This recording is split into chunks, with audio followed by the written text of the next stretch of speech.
todos reunidos, vamos a reflexionar. El problema protestante está destruyendo la paz. Hermanos todos reunidos, vamos a reflexionar. El problema protestante está destruyendo la paz. Estos protestantes andan de distinta agrupación, conquistando nuestra gente, sembrando la confusión. Estos protestantes andan de distinta agrupación, conquistando nuestra gente, sembrando la confusión. Nosotros somos católicos, tenemos que ver qué hacer, que el Señor nos ayude a defender nuestra fe. Nosotros somos católicos, tenemos que ver qué hacer, que el Señor nos ayude a defender nuestra fe. Hay una sola iglesia y es la que Cristo fundó. En el apóstol San Pedro y a él se la encomendó. Hay una sola iglesia y es la que Cristo fundó. En el apóstol San Pedro y a él se la encomendó. Las sectas que nos invaden solo quieren engañar, y si tú no te preparas, a sus redes vas a dar. Las sectas que nos invaden solo quieren engañar, y si tú no te preparas, a sus redes vas a dar. Nosotros somos católicos, tenemos que ver qué hacer, que el Señor nos ayude a defender nuestra fe. Nosotros somos católicos, tenemos que ver qué hacer, que el Señor nos ayude a defender nuestra fe. Pam, pam. Sepan que aquí también hay obstáculos. El sueño, el cansancio, la pereza. El enemigo los va a tocar por algún lado de eso. Tengan cuidado, se los advierto, porque soldado avisado, y si muere, o porque lo maten, por alguna de las dos. Estar entonces alerta, atentos. Hoy quisiera pues comenzar compartiendo así sobre lo que es la Eucaristía. A ver, miremos, ¿qué es la Eucaristía para ustedes? ¿Ah? Un encuentro con Dios, una oración, una sanación, una fiesta, un banquete. ¿Qué más? Jesús mismo, un regalo, un alimento, recordarlo de la cruz, la pasión de nuestro Señor Jesucristo. Muy bien, todo eso. El culmen de toda oración, el culmen de la vida cristiana. La Eucaristía tiene algunos símbolos, ¿verdad? Hay algunos detalles que nos representan la Eucaristía. ¿Cuáles son esos? ¿Cuáles son los símbolos que nosotros utilizamos en la Eucaristía? Pan, vino, el agua también. Ajá. La palabra también. Bueno, el sacerdote. Bueno, todo esto. El pan bajado del cielo, dice hermana, ¿verdad? Muy bien. La mesa, el altar. Cada cosa tiene pues su significado, ¿verdad? En este retiro vamos a tratar de ver estos detalles que a veces se nos escapan, pero que queremos profundizarlo estos días. Miremos, los más destacados así, el pan y el vino. El vino se convierten ¿en qué? En el cuerpo y la sangre de Cristo. Muy bien, en el cuerpo y la sangre de Cristo. De modo que también tenemos que ver el cuerpo. Y ese cuerpo de Cristo, San Juan Bautista lo llamó de esta manera: He ahí el Cordero de Dios. Entonces también allí está el Cordero. Vamos a mirar la Eucaristía desde allá primero, como atrás, lo que nos viene a prefigurar. Miremos, pan, ¿qué representa? ¿Qué nos dice? ¿Qué nos indica? Ajá, pero cuando se convierte, ¿pero qué? El pan, así pan. ¿Qué le dice pan? Alimento. El Cordero.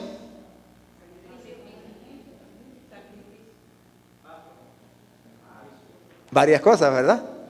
Pero así el Cordero, ¿qué? Así.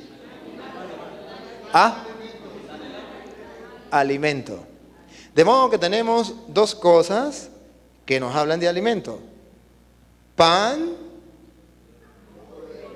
y cordero. Los dos son alimento. ¿Y por qué la Eucaristía tiene pan y cordero? Este es el pan vivo bajado del cielo. Este es el Cordero de Dios. Porque recuerde que el pueblo en los orígenes, ¿de qué se alimentaba?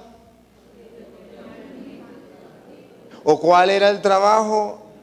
Trabajaba para comer, ¿y qué comía? ¿Y de qué se alimentaba?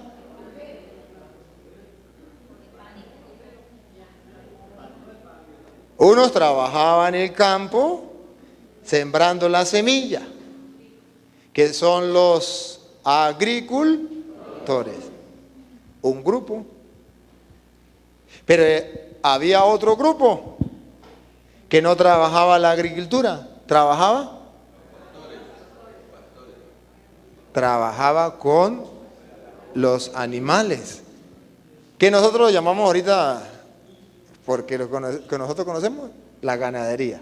Entonces sería, trayéndolo a nuestro tiempo, la agricultura y la ganadería. Dios utiliza las dos, el pan y el cordero, como alimento, para demostrar que viene a alimentar a los dos grupos grandes de la humanidad: los agricultores y los ganaderos, los que se alimentan de productos de la tierra y los que son comelones de carne. Viene a alimentar los dos grupos.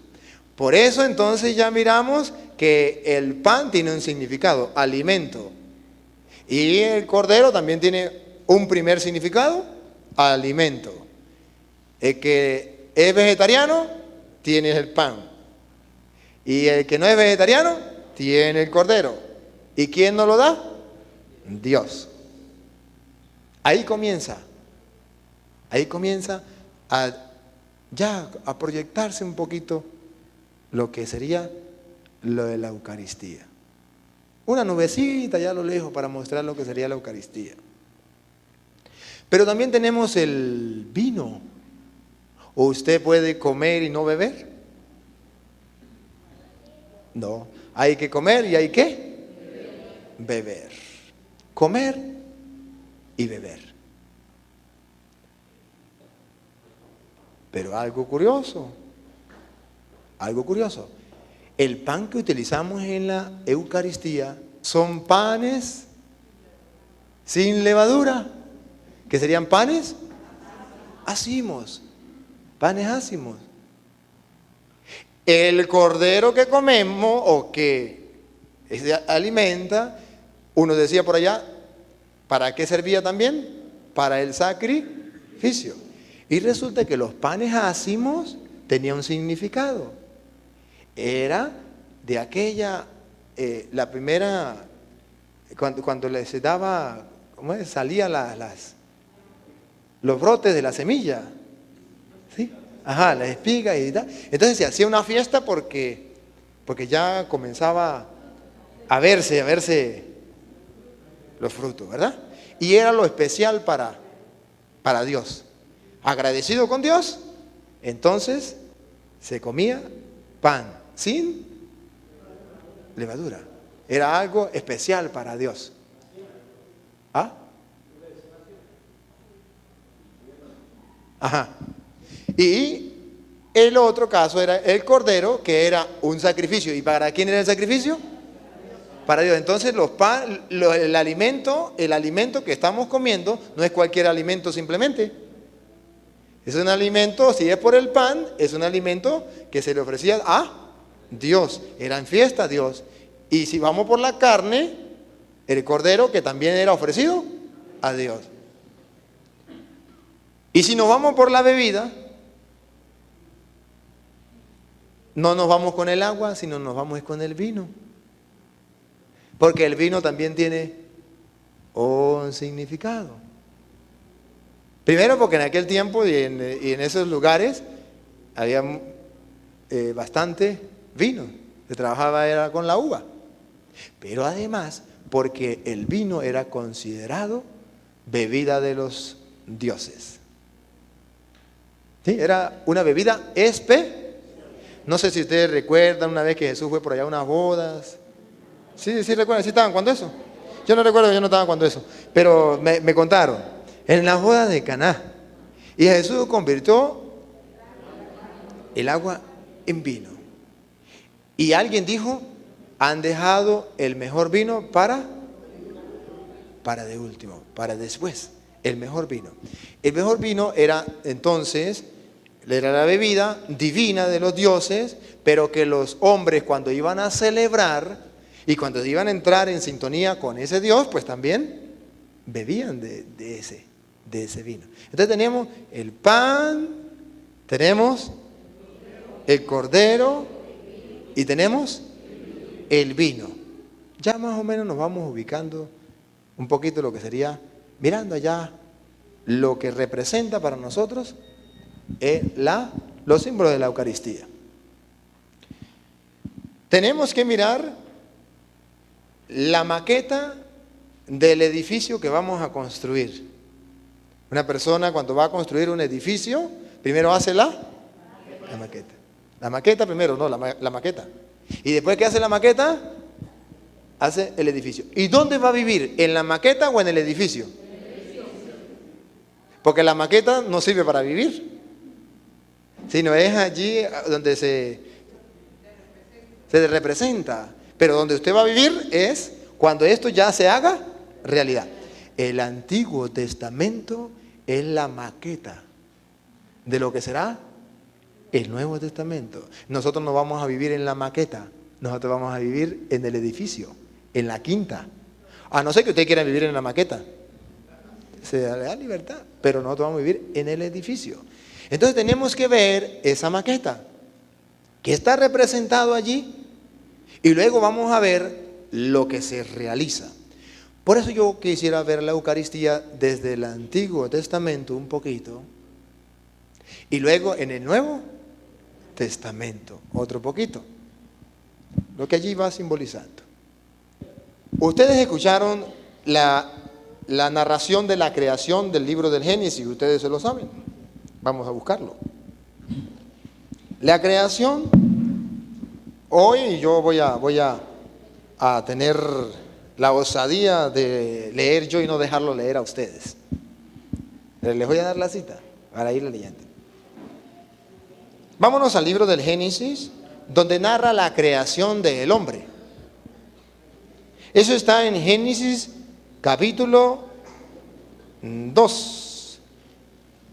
Quiero tomarlo desde el versículo 7. Dice así. O si alguno también me quiere ayudar, allá hay otro micrófono. Me va ayudando para que no se escuche solamente la voz mía. Si no, otro que quiera ayudarme allá, puede pararse ya en el micrófono para que se escuche. 1 o 2. Yo voy dando la cita y me van acompañando. A ver, no todos, sino 1 o 2, más nada. Leo, versículo 7. Entonces Yahvé Dios formó al hombre con polvo del suelo e insufló en sus narices aliento de vida. Y resultó el hombre un ser viviente. Lo creó. Ahora pongan cuidado. Después que Dios creó al hombre, se preocupa de él. Pero ¿qué es lo primero que Dios detecta del hombre?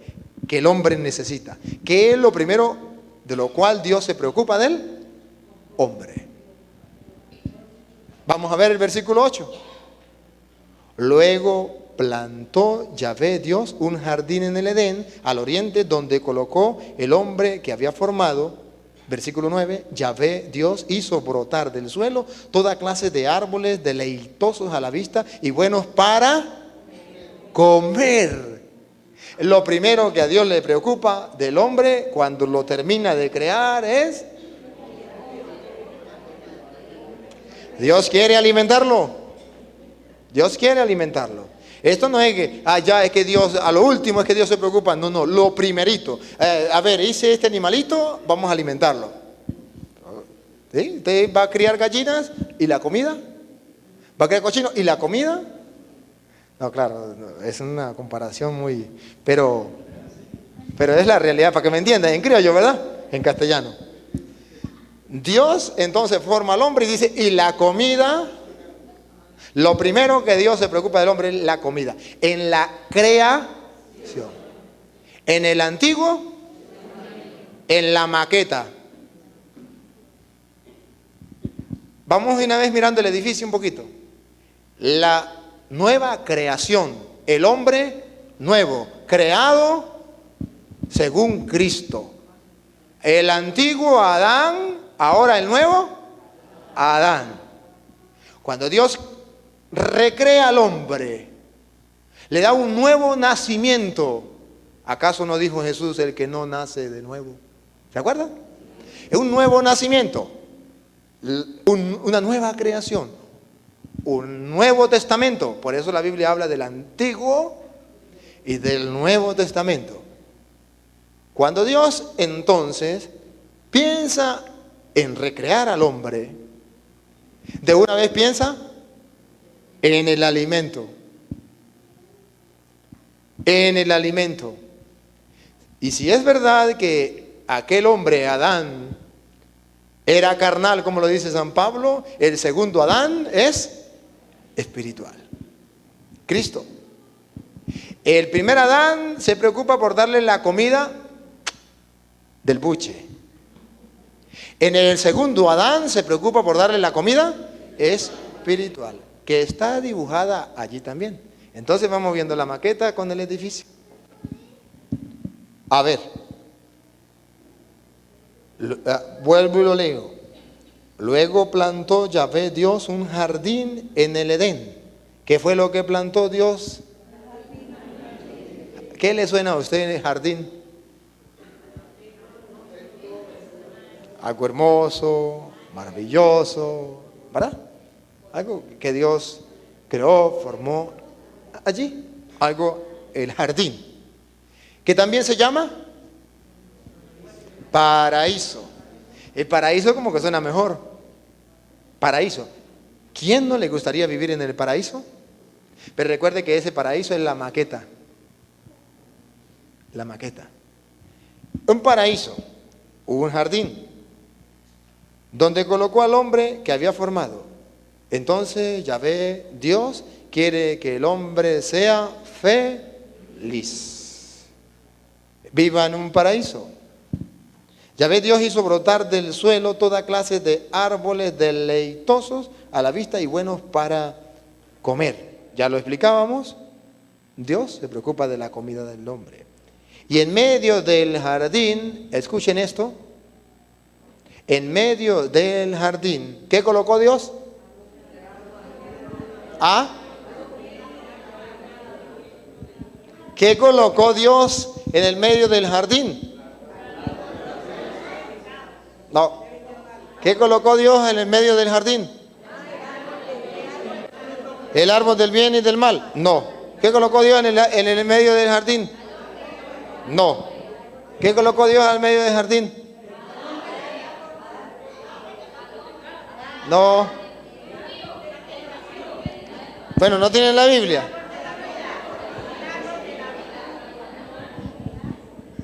Ah, ¿tienen la Biblia? Dios colocó en el centro del jardín. Usted de una vez dice, el árbol del bien y del mal. No, no se me salte. El árbol de la vida. Lo que pasa es que el árbol de la vida nosotros lo quitamos así, ¡ping!, lo quitamos de la vista. Lo pasamos, no le damos importancia, ¿se da cuenta? Lo pasamos ahí, ¡ping! El árbol de la vida no me dice nada. Ahora pregunto, ¿cuál es más importante, el árbol de la vida o el árbol de la muerte? ¿Y por qué le damos más importancia al árbol de la muerte? El árbol del bien y del mal, el de la muerte. No, señor, no se me salte. Pero el ser humano siempre le ha dado más importancia al árbol de la muerte. Patria, socialismo o muerte. Ahora, perdón. Es que, no, ya va. Es que se me salió, se me chispoteó. El hombre le ha dado más importancia al árbol de la muerte. No le ha dado importancia al árbol de la vida. Tan así que estoy convencido que muchos de ustedes pensaban que Dios había colocado en el centro de salir un solo árbol. Y no fue uno, fueron dos. Es más, en primer lugar, el árbol de la vida. Y ese lo habíamos quitado. Hasta hoy, muchos se enteran de que era el árbol de la vida. Pero no. Dios creó al hombre, le dio el alimento del cuerpo, que eran los árboles frutales. Y puso el alimento del alma, el árbol de la vida, en el centro, para que viviera. ¿El árbol de la vida qué significa? Vivir eternamente, para siempre. Lo puso en el centro. De modo que Dios se preocupó no solamente por el alimento del buche, sino también el alimento que da vida eterna, el árbol de la vida eterna. Y lo colocó ahí. Lo único que el hombre no lo miró, y miró fue el otro arbolito que también estaba ahí, que era el arbolito de la muerte. ¿Y ese sí lo vio? Pongan cuidado como dice la Escritura. El árbol deleitoso a la vista y bueno para comer, y en medio del jardín el árbol de la vida y el árbol de la ciencia del bien y del mal. Pasemos al versículo 15. Tomó pues Yahvé Dios al hombre y lo dejó en el jardín del Edén, para que lo labrase y cuidase. Estaba en el paraíso, fino, comiendo simplemente de los frutos del árbol para llenar el buche, y si quería tener vida eterna, el árbol de la vida, ahí estaba. Y Dios impuso al hombre este mandamiento, primer mandamiento, porque todavía no había, hasta ahora está dando los primeros pasos el hombre, y ya Dios le pone un mandamiento. Y ese mandamiento es en torno a algo específico. Ponga cuidado. Le dio Dios el mandamiento: de cualquier árbol del jardín puedes comer, mas del árbol de la ciencia del bien y del mal no comerás, porque el día en que te atrevas a comer de él, morirás sin remedio. Aguará. Dios le dice, mire, puede comer de cualquiera. Había manzanas, peras, uvas, todo eso, ¿no? Todo, materialmente. Espiritualmente estaba el árbol de la vida. De ese también puede comer. Eso sí, de uno solo yo no quisiera que usted comiera. Uno solo, ese es mi mandamiento. El de la muerte. Ese no. Yo quiero que tú vivas, yo quiero que seas feliz, yo quiero que sigas viviendo en el jardín, que sea dichoso para siempre. Anda, solo cúmpleme esto. Coma de todo, de todos. Pero de este no. Un mandato en torno al alimento, a la comida. Comida, alimento, representado en pan o en cordero. Aquí era en frutos. Estamos comenzando. Eso era antes de ponerlo a trabajar la tierra. Capítulo 3, versículo 1. Sigo. La serpiente era el más astuto de todos los animales del campo que Yahvé Dios había hecho. Las serpientes van a representar aquí ¿a quién? Al diablo, a Satanás, al tentador. ¿Y para dónde nos quiere llevar el tentador? Para el infierno, para la muerte. Ponga cuidado. Y dijo la serpiente a la mujer: ¿cómo es que Dios se le ha ocurrido decirle, no comáis de ninguno de los árboles que están en el jardín? Diablo, pa' mentiroso el vagabundo. Le dice la mujer, Dios le prohibió comer de todos los árboles, le prohibió Dios. ¿Cómo va a creer eso? ¿Ve que Dios no te ama? ¿Ve que Dios no te quiere? ¿Ve que Dios te aborrece? ¿Dios no quiere que tú seas feliz? ¿Dios le había prohibido comer de todos los árboles? Mentiras. Satanás mentiroso. Un ejemplito así, ¿no? Me salgo un poquito y abro un paréntesis. Y que dice el hombre, le dice el diablo al borracho: ¿cómo es que Dios te ha prohibido beber cualquier clase de bebida? ¿Es que Dios no quiere que usted sea feliz?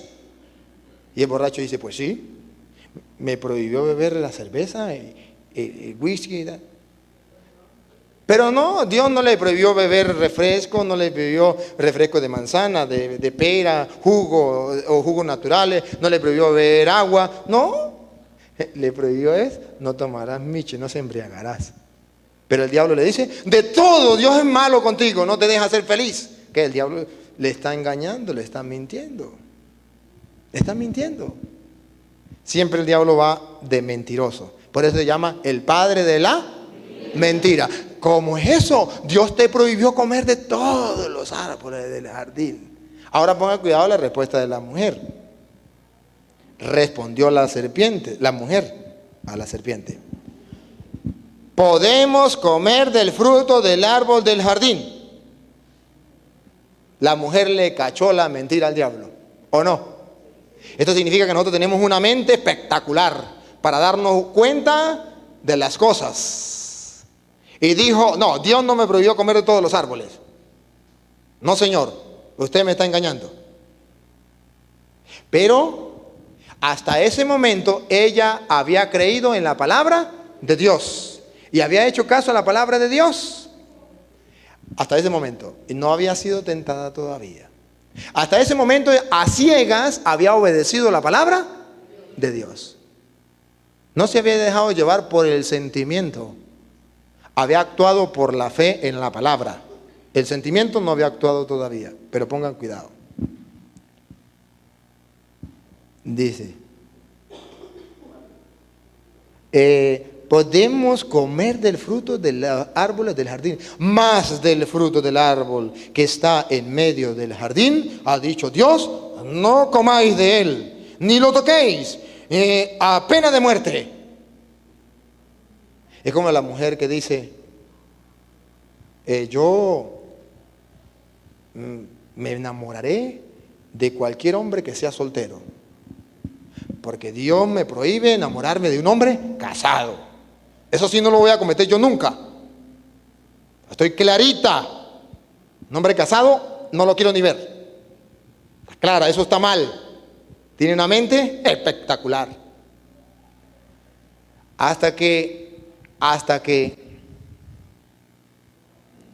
replicó la serpiente a la mujer, de ninguna manera morirás. Es que Dios sabe muy bien que el día en que comieres de él, se os abrirán los ojos y seréis como dioses, conocedores del bien y del mal. Y como viese la mujer que el árbol era bueno para comer, apetecible a la vista, excelente para lograr sabiduría. Antes tenía claro y raspado aquí en la mente que no debería. Pero ahora el diablo toca el sentimiento y le hace ver que es apetitoso. Antes estaba claro que no debería meterse con un hombre casado porque eso era adulterio. Pero ahora le parece apetitoso. Caramba. Y ya le da paso, deja la fe a un lado, junto a la razón y le da paso al... Ay, Padre, es que yo lo amo. Como nunca había amado a una persona, el sentimiento. Es verdad, eso no es mentira. Es verdad, es el sentimiento. Cuando el ser humano se deja llevar por el sentimiento, viola los mandatos de Dios. Por eso es un error cuando ustedes acostumbran a los niños a que hagan lo que a ellos les nace, a lo que a ellos les gusta. Error, porque esa es tentación del enemigo. Como lo que me gusta, hago lo que me gusta, lo que no me gusta ni lo como ni lo hago. ¿Por qué usted no va a misa? Porque no me gusta, porque no me nace. ¿Por qué no come ensalada? Porque no me gusta. ¿Por qué come chuchería? Porque me gusta. Esa es la ley del diablo. La ley del Señor es distinta. Creo en la palabra y no me pongo a ver si me gusta o no me gusta. Obedezco la palabra a ciegas. Bien, el hombre pecó, la mujer pecó, ustedes ya se saben la historia. El caso es que en el versículo 21, vamos a leerlo del 20, dice: el hombre llamó a su mujer Eva, por ser ella la madre de todos los vivientes. Yahvé Dios hizo para el hombre y su mujer túnicas de piel y los vistió porque estaban desnudos, ¿verdad? Los vistió. Después del pecado viene ese problema. Y dijo Yahvé Dios, pongan cuidado lo que dijo Yahvé Dios. Resulta que el hombre ha venido a ser como uno de nosotros en cuanto a conocer el bien y el mal. ¿Se acuerda que le había dicho la serpiente? Es que Dios sabe que el día en que comas de ese árbol, tú serás como Dios y sabrás distinguir entre el bien y el mal. Aquí dice Dios, el hombre ha comido de eso y ha llegado a ser uno como nosotros en discernir el bien y el mal. ¿Sabe qué significa eso? Que antes era Dios el que decía que era lo bueno y que era lo malo. Y cuando el hombre entra en el pecado, ya no es Dios el que dice que es lo bueno y lo malo, sino es la misma persona que dice. Antes de una mujer meterse a vivir en concubinato, sabe por los mandatos de Dios que eso es malo. Después que se metió a vivir en concubinato y ya lleva 10 años viviendo en concubinato, dice, no, eso es igual. ¿Para qué me caso? Eso es lo mismo. Ya no es Dios el que dice que es lo bueno o lo malo. Ya es ella que tiene derecho a decir, esto no es malo porque Él me ama y yo lo amo. Y yo estoy respondiendo en el hogar como si fuera casada. ¿Y qué? Ya ubicó el poder de Dios, el papel de Dios, el puesto de Dios, lo está ocupando. Llegó a ser igual que Dios, a decir qué es lo bueno y qué es lo malo. Ya Dios no me importa, yo soy el que digo qué es lo bueno y lo malo.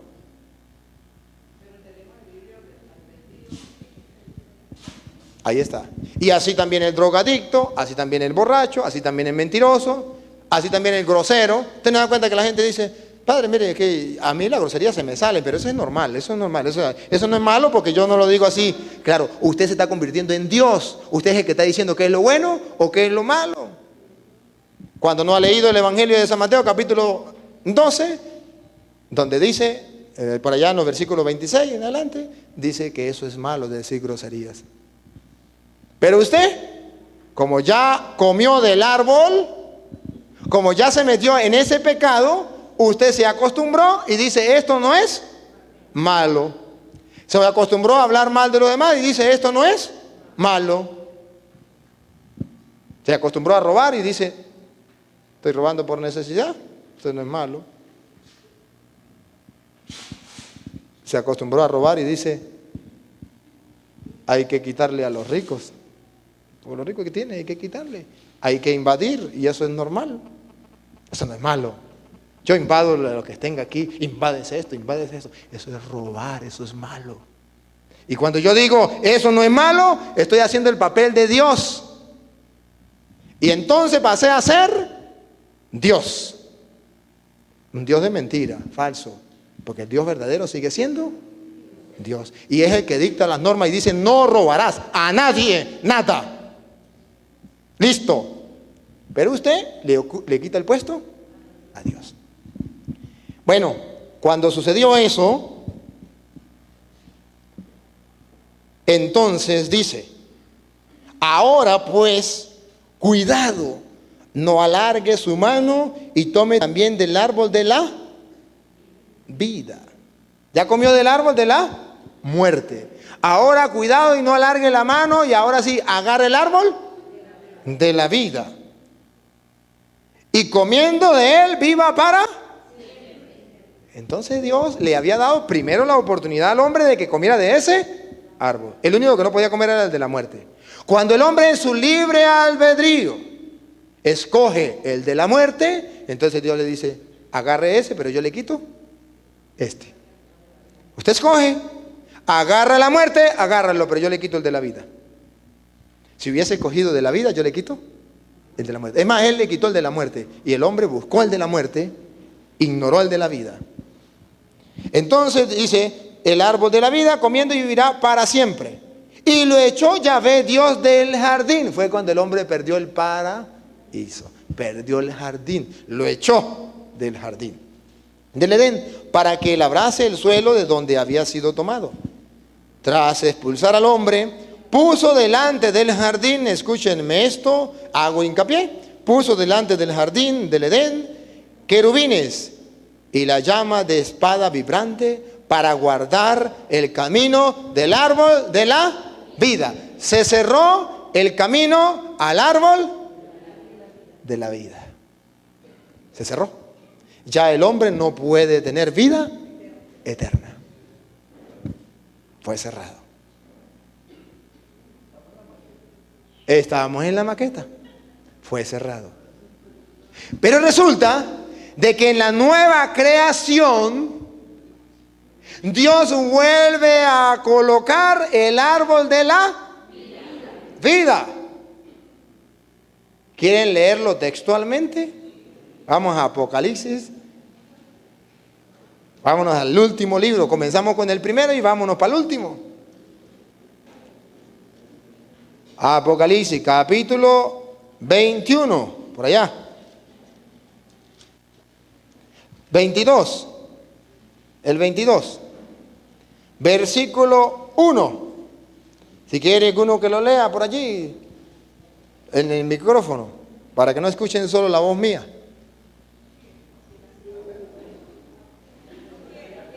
Lo leo pues. Está hablando de la nueva Jerusalén. Cuando ya esté edificada ese paraíso, si que tenga chance para leer todo el 21, verá que está hablando de la nueva Jerusalén, la ciudad santa. Y dice, luego me mostró el río de agua de vida, vibrante como el cristal, que brotaba del trono de Dios y del Cordero, en medio de la plaza de esa ciudad santa, a una y otra margen del río. ¿Acuérdense de dónde estaba el jardín del Edén? Del río Éufrates. Bueno, aquí también está igualito, como aparece en la maqueta. El río, a una y otra margen del río, hay un árbol de vida.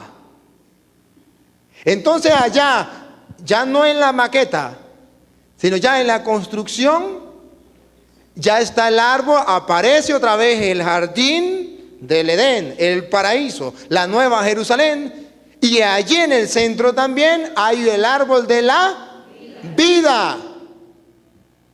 El árbol de la vida, que da fruto 12 veces, una vez cada mes, y sus hojas sirven de medicina para los gentiles. Y no habrá ya maldición alguna, porque acuérdese que allá hubo una maldición. Maldita será la tierra por tu culpa. La tendrás que ganar con el sudor de su frente. Y a la serpiente también le dice se arrastrará. A la mujer le dice parirás con dolor. En este árbol de la vida ya no hay ninguna maldición. Y vámonos al versículo 12 del 22. Dice, mira, vengo pronto y traigo mi recompensa conmigo para pagar a cada uno según su trabajo. Yo soy el alfa y la omega, el principio y el último. El primero y el último, perdón. El principio y el fin. ¿Quién es ese? Jesucristo. Dichosos los que laven sus vestiduras, así podrán disponer del árbol de la vida. Es decir, que allá se cerró, pero ahora lo volvemos a tener. Y recuerde que cuando pecó, se cerró, se puso unos ángeles y no había paso para llegar al árbol de la vida. ¿Y sabe qué llegó a decir Jesús una vez? Yo soy el camino, la verdad y la vida, que antes se había cerrado allá en el paraíso, que no podíamos llegar allá. Ahora es Cristo y ustedes y yo tenemos acceso a Él para tener vida eterna, la que fue prohibido allá cuando pecaron Adán y Eva. En la nueva creación hay una nueva Jerusalén, un nuevo paraíso, un nuevo reino, un nuevo trono. Allí en el centro está el árbol de la vida, que es el principio, el fin, el alfa y el omega, que se llama Jesucristo. Y por eso nosotros ya podemos ir mirando Antiguo y Nuevo Testamento, que nos van llevando a ver qué tiene que ver ese árbol de la vida. Allá ese árbol, recuerda que era alimento. En el Nuevo Testamento va a ser también alimento. ¿De acuerdo? Hermanos, ya miramos un poquito así por encimita. Yo voy tirando una allí, tiro otra allá, y después voy recogiendo hasta que lleguemos a la conclusión de lo que es la Eucaristía. Estamos mirando por allá, vamos de general, vamos así como de círculo, así. De lo grande, lo vamos hasta que lleguemos. ¿De acuerdo? Vámonos a otro pedacito que quiero tocar sobre lo que sería la Eucaristía. Ya olvidémonos de Adán y Eva. Esto fue el comienzo. Después de Adán y Eva viene otra figura importante en la historia del pueblo de Israel. ¿Cómo se llamó ese hombre importante? ¿Cómo se llamó? Antes de Moisés. Abraham, nuestro padre en la fe. ¿Van a ignorar ustedes a Abraham, nuestro padre en la fe? Gracias. Dios pague. No podemos ignorar a Abraham, nuestro padre en la fe. Escuchen bien. Abraham, nuestro padre en la fe, resulta de que Dios hizo un pacto con él, que se llamó la antigua alianza. Significa pacto. Pacto es un compromiso. Un compromiso.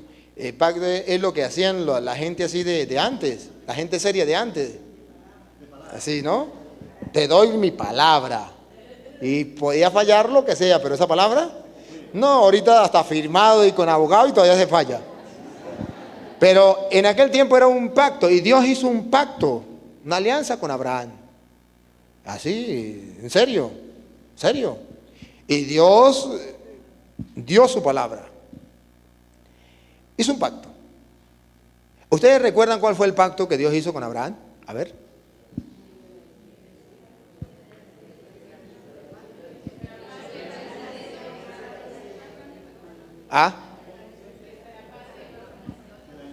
Pero era un trato. Vamos a hacer un trato. Un trato es que las dos partes ponen de lo suyo. Un trato no es solamente que así, la pura papa pelada, la ley del embudo. No, un trato es los dos. A ver, vamos a hacer un pacto. Ajá. Usted da qué y yo doy qué. Vamos a hacer un sancocho. Ajá. Yo no voy a poner la gallina, voy a poner la sal, voy a poner el agua, voy a poner las papas, voy a poner todo. No. Yo pongo algo, pero usted pone algo. Así un pacto. A ver, ¿qué dice Dios en ese pacto? Ajá. Pero eso fue después del pacto. ¿Cuál fue el pacto?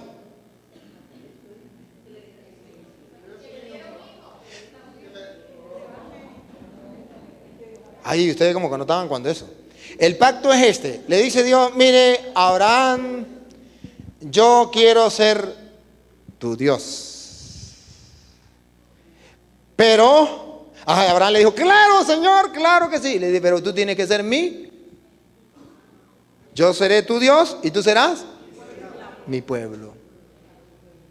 Tú serás, yo seré para ti tu Dios.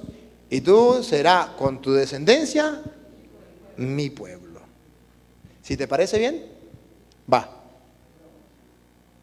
Entonces cuando Abraham dice sí, y entonces cuando Dios luego da por allá los mandatos que dice, escucha Israel, el Señor vuestro Dios es solamente uno. No tendrás otro Dios fuera de mí. Claro, si el pacto es, yo seré tu Dios, pero tú serás mi pueblo. No le puede pertenecer a otro. Y si tú cumples eso, entonces yo te voy a dar en herencia la tierra de Canaán. La tierra de Canaán. Entonces la tierra prometida que llamamos. Y además, si quiere un poquito más, te voy a dar la descendencia que quieras. Cuenta las estrellas, cuenta las arenas. Así será tu descendencia, pero con el compromiso que yo sea tu Dios, único Dios, no tendrás otro Dios fuera de mí. Y yo te aseguro que tú serás mi pueblo. Te daré la tierra prometida y te daré descendientes como las arenas, como las estrellas. Abraham acepta el pacto y dice, sí Señor. Y le dice Dios, pues tiene que haber una constancia de ese pacto. Y es cuando le dice, para que haya constancia de ese pacto, vamos a poner una señal. Y le puso la señal del Antiguo Testamento, de la antigua alianza, del antiguo pacto. ¿Cuál era? Un pequeño sacrificio. ¿Cuál era ese?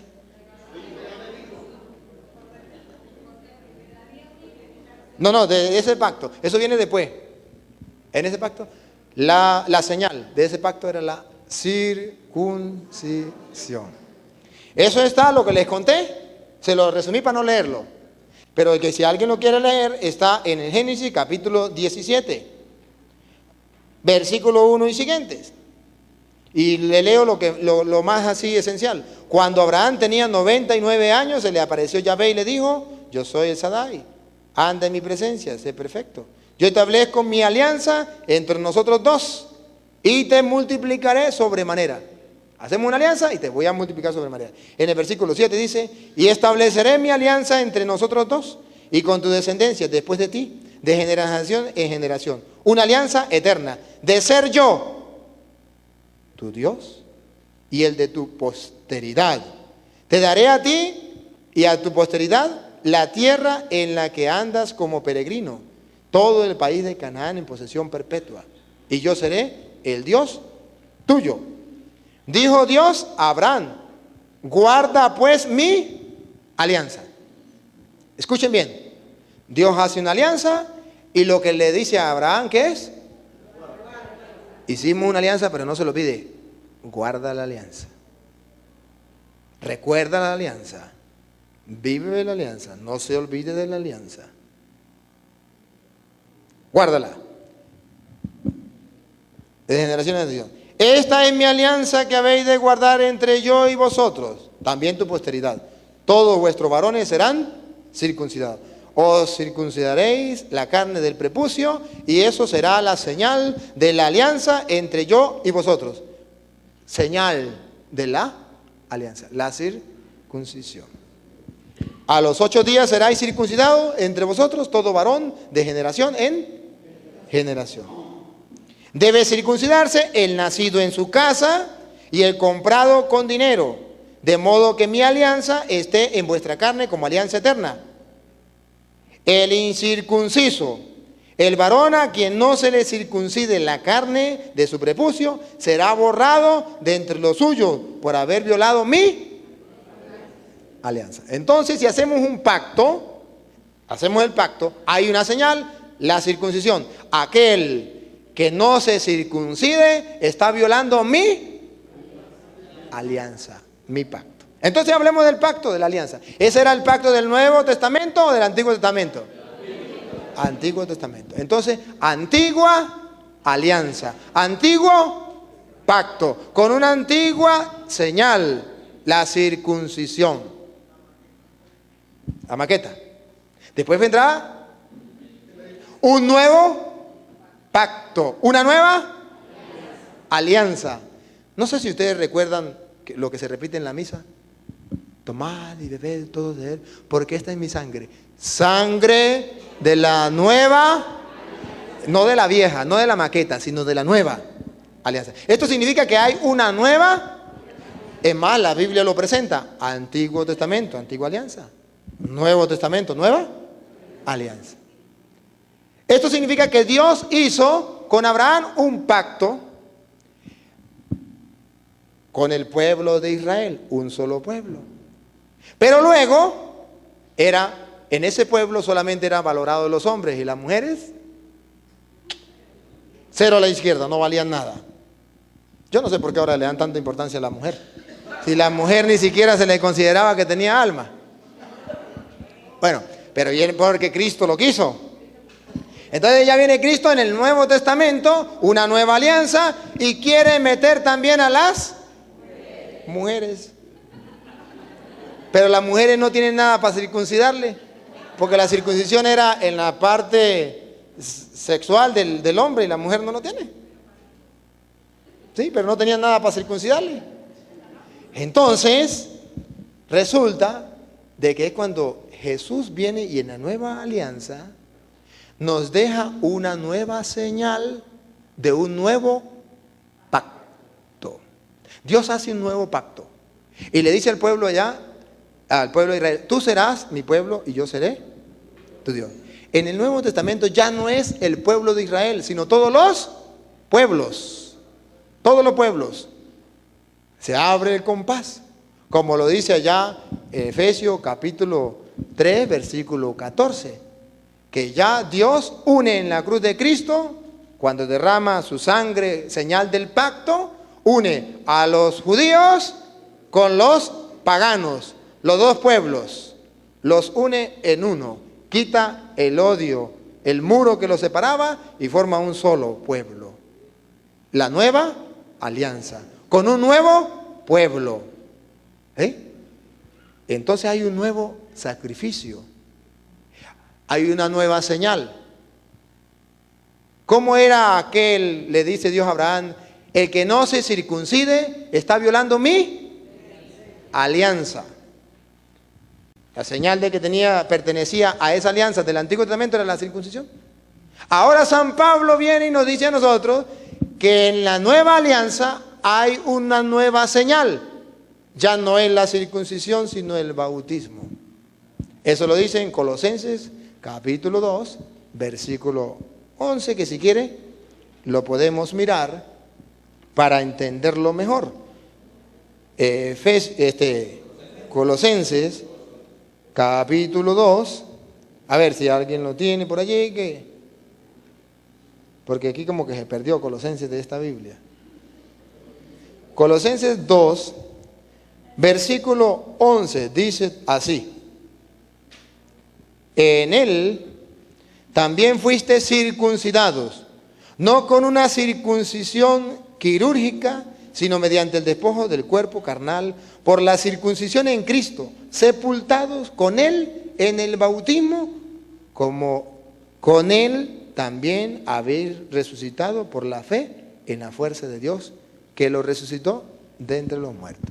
En Cristo ya hay una nueva alianza, con una nueva circuncisión. ¿Por qué nueva circuncisión? Y tiene que ser el bautismo, porque las mujeres no tienen nada que circuncidarle. Entonces, al bautizarla, ellas también entran en el pueblo de Dios. Y el que no se circuncide estaba violando la alianza. El que no se bautice está violando la nueva alianza. Por eso los católicos, aquí entre nosotros que no me escuchen evangélicos, por eso los católicos bautizamos también a los niños, para no violar la alianza con Dios, la nueva alianza. Para aceptar ser el pueblo de Dios y que Él sea mi Dios y yo sea su pueblo. Eso lo hacemos a través del bautismo. Es la señal, el pacto, como el matrimonio. En el matrimonio hay los anillos. El anillo es la señal. Abraham se emociona, se llena de alegría junto con Sara, felices. Hasta que un día Dios lo pone a prueba. ¿Lo recuerdan? Entonces, ¿cómo lo pone a prueba?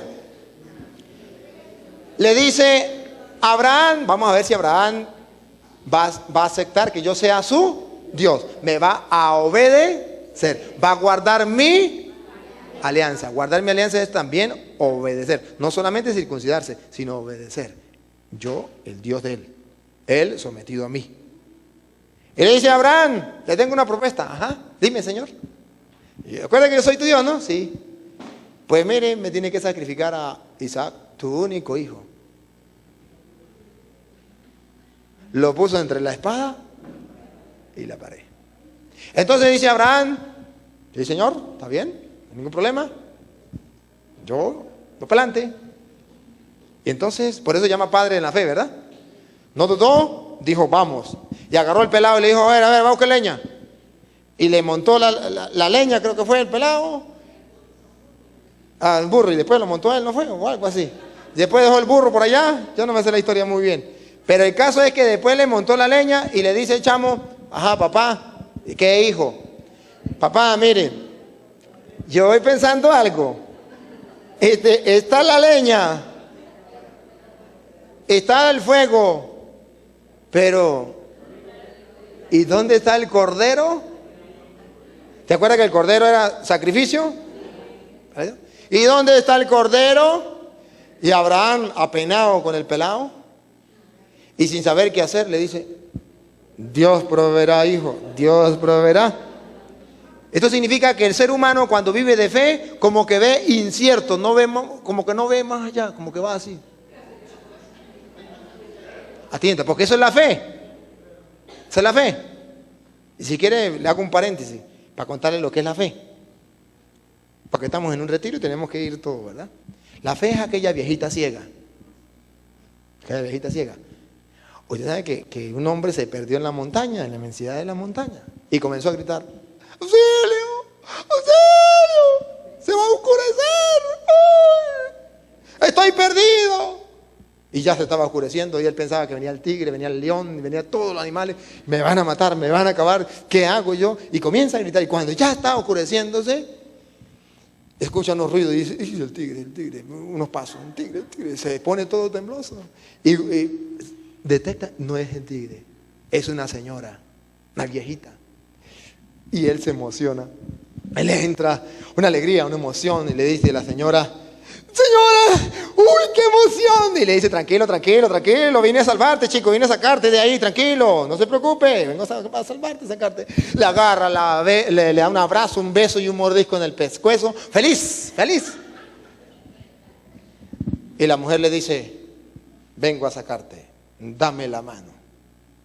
El hombre le da la mano, pero él quiere saber quién es la mujer. Y cuando le mira a los ojos, la mujer es ciega. Y dijo, ¿me voy o no me voy? ¿Me quedo o no me quedo? ¿Qué hago? ¿Esta vieja ciega me va a sacar de aquí? ¿Usted qué opina que hizo? ¿Se quedó o se fue? Se fue, muy tonto que fuera, no le esperaba otra, tenía que irse. Es lo que Pedro una vez le dijo, Señor, ¿y a dónde vamos a ir? Cuando Jesús le dijo, si usted también se quiere ir, y dijo, ¿y para dónde vamos a agarrar, Señor? Si tú eres el único que tiene palabra de vida eterna y nosotros creemos. Porque la fe es eso, caminar a tientas, porque estamos seguros, convencidos en el Señor, porque sabemos que nos va a sacar. Abraham caminó así a tientas y le dijo, Dios proveerá. Y siguen. Llega allá, agarra, pone la leña, saca la espada, y cuando va a darle, Abraham, no. Era para probar si tú tenías fe en mí y a ver si realmente creía que yo era tu Dios. Guarda tu espada. La guardó. Abraham miró hacia allá, y díganme, allá, a lo lejos. ¿Y qué vio a lo lejos? Eso era un símbolo. Vio a lo lejos un cordero. Y escuchen bien, no sacrificó al hijo, sino sacrificó al cordero. En vez del hijo, sacrificó. Eso era un símbolo. Allá era el cordero de Dios. Pero ahora se lo voy a traer en el Nuevo Testamento. Están los discípulos en la última cena. Para la última cena, la cena de Pascua de los judíos, donde se inmolaba el cordero de la Pascua. Todo está listo. Le dice el Señor a uno de ellos, vaya a la casa de no sé quién y prepara va por el camino y se encuentra uno con una canasta de agua, síguelo y dígale, mire, el Señor me pregunta dónde voy a preparar la cena con mis discípulos. Prepáralo allá, él le mostrará un edificio allá en la segunda planta, prepárelo. Y van los apóstoles y preparan todo. Pero algo curioso sucede. Están los panes ácimos. Está el vino. Pero no está el cordero. No está el cordero. Y los apóstoles se quedan. Maestro, ¿qué le está pasando? Falta el cordero. Falta el cordero. Allá, en lugar del hijo, se inmoló el cordero. Aquí, en lugar del cordero, se inmoló el hijo. Porque no era el hijo de Abraham, sino era el hijo de Dios, el cordero que quita el pecado del mundo, el que se inmola para demostrarnos a nosotros el amor de Dios y para darnos el alimento verdadero que nos da la vida eterna, para derramar la sangre que limpia los pecados de la humanidad, cosa que no podía hacer un cordero. Entonces había una figura allá. Por eso lo vio a lo lejos. Y entonces se cambia allá. No era el hijo de Abraham. Era el hijo de Dios el que nos iba en la nueva alianza. Allá era un cordero, figura del hijo. Allá era el hijo, figura del cordero. En la maqueta, ahora en la realidad. Pero seguimos, esa alianza. Vamos un paseíto por el Antiguo Testamento mirándolo con el Nuevo Testamento. Así, para entrar luego a lo que es la Eucaristía. Ahora estamos dando rodeos, así, estamos dándole por lo alrededor, ¿verdad? Pasó Abraham, Dios hizo la alianza con Abraham, ahí hay un símbolo. Ahora llega con Moisés. Y Dios vuelve a reafirmar la alianza con Moisés. Pero antes de llegar a Moisés, yo no quiero dejar a Abraham un poquito más así. Hay otra cosa curiosa en la vida de Abraham. Un día Abraham, no sé si ustedes recuerdan, tenía un hermano que se llamaba Lot. Y Lot fue a un pueblo que se llamó Sodoma. Y allá lo querían bajar de la mula. Y allá unos ángeles lo salvaron. Y Dios mandó a destruir allá Bueno, y el caso es que se enciende una pelea luego porque por allá a donde Lot fue a vivir, lo agarraron, lo querían también como volver esclavo. Le informan a Abraham. Abraham va en el nombre del Señor y comienza y pelea y gana la pelea. Y cuando gana la pelea, libera a su hermano, libera a todos los suyos. Entonces Abraham va a darle gracias a Dios. Eso está en Génesis capítulo 14, versículo del 11 en adelante. Pero yo me quiero detener, 14, del 11 en adelante. Ya le conté lo que pasó con Lot y todo eso, pero yo me quiero detener en el versículo 17. Dice así: a su regreso, después de batir a Kedorlaomer y a los reyes que con él estaban, le salió al encuentro el rey de Sodoma en el valle de Sabé. o sea, el valle del rey. Entonces, Melquisedec, ¿han escuchado hablar de Melquisedec? ¿Qué les suena a ustedes eso, Melquisedec? Ajá, sacerdote eterno según el rito de. Entonces, Melquisedec, rey de Salem, presentó pan y vino, pues era sacerdote del Dios Altísimo. Y lo bendijo diciendo: bendito sea Abraham del Dios Altísimo, creador del cielo y de la tierra, y bendito sea el Dios Altísimo que entregó a tus enemigos en tus manos. Cuando vence Abraham, sale un sacerdote del Dios Altísimo, Melquisedec, que el Nuevo Testamento va a decir que Jesucristo es sacerdote eterno según el rito de Melquisedec. ¿Por qué según el rito de Melquisedec? Porque no se sabía ni de dónde venía ni a dónde iba. Y además, porque Melquisedec ofreció como sacerdote de Dios Altísimo pan y vino. Y ese pan y vino nos traían, miraban hacia el futuro de lo que sería en el Nuevo Testamento el nuevo sacerdocio, del nuevo sacerdote Jesucristo, según el rito de Melquisedec. Y dice así: Melquisedec, rey de Salem, presentó pan y vino, pues era sacerdote del Dios Altísimo, y le bendijo diciendo, pongan cuidado la bendición que le dio: bendito sea Abraham del Dios Altísimo. Esto significa que Melquisedec sabía que Dios había hecho un pacto con Abraham y Abraham con Dios. Bendito sea Abraham del Dios, es decir, recordó la alianza. Abraham le pertenece al Dios Altísimo. Bendito sea Abraham del Dios Altísimo. Bueno, aquí está la figura de lo que será más adelante en el Nuevo Testamento. Ahora bien, como era hasta las 9 y ya van a ser las 9, ¿sí era hasta las 9, verdad? Vamos a hacerlo hasta las 9. Nos quedamos con Moisés. Nos dimos un paseíto por allá, por el Antiguo Testamento. Vamos. ¿Por qué le estoy dando? Porque si yo no les explico esto, ustedes no podrán entender lo que es la Eucaristía. ¿No? Vaya a construir usted un edificio, una quinta, sin hacer antes la maqueta. Tiene que saber primero qué es lo que va a hacer. Si no, mal. Entonces nosotros tenemos que saber un poquito lo del Antiguo Testamento para luego mirar lo que es el Nuevo